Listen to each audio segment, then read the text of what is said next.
Hi friends, welcome to my magical hands. இன்றைக்கி நம்ம சேனலில் ஒரு ஈஸியான ரெசிபி தாங்க பார்க்க போகிறோம்.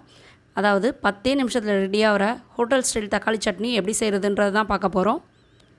வாங்க வீடியோக்குள்ளே போகலாம். தேவையான பொருள் என்னென்னு பார்த்துடலாம்.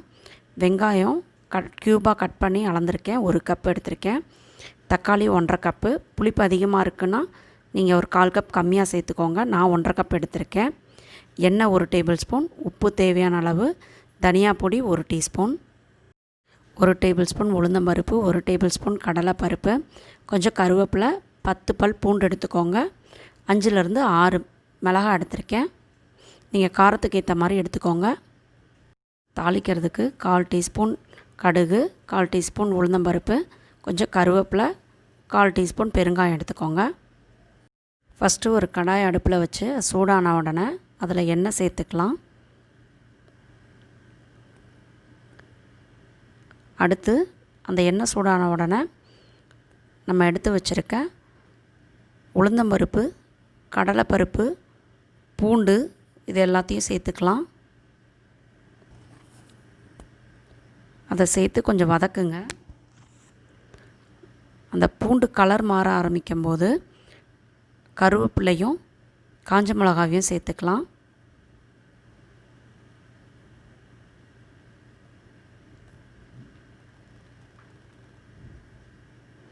அதையும் சேர்த்து கொஞ்ச நேரம் நல்லா வதக்குங்க.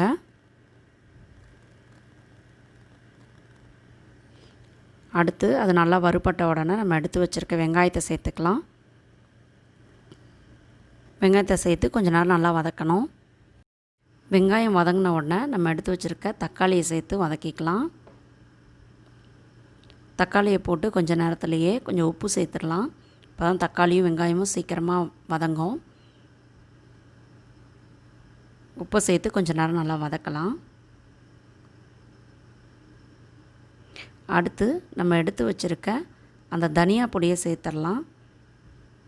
நீங்கள் தனியா பொடிக்கு பதிலாக முழு தனியா கூட யூஸ் பண்ணிக்கலாம். பட் டேஸ்ட் கொஞ்சம் டிஃப்ரெண்ட்டாக இருக்கும். நீங்கள் தனியா பொடி சேர்த்து செஞ்சிங்கன்னா ரொம்ப நல்லாயிருக்கும்.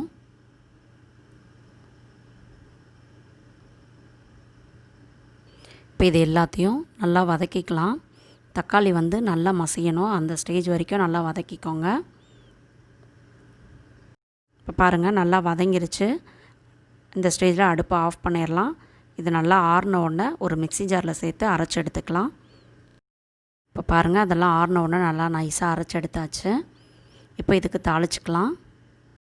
இப்போ இதுக்கு தாளிக்கிறதுக்கு ஒரு தாளிப்பு கரண்டியில் கொஞ்சமாக எண்ணெய் சேர்த்துக்கோங்க. அதில் நம்ம தாளிக்க எடுத்து வச்சுருக்க கடுகு, உளுந்தம்பருப்பு, பெருங்காயத்தை சேர்த்துக்கலாம். அடுத்து கடுகு வெடிக்க ஆரம்பித்த உடனே நம்ம எடுத்து வச்சுருக்க கருவேப்பிலையை சேர்த்துக்கலாம்.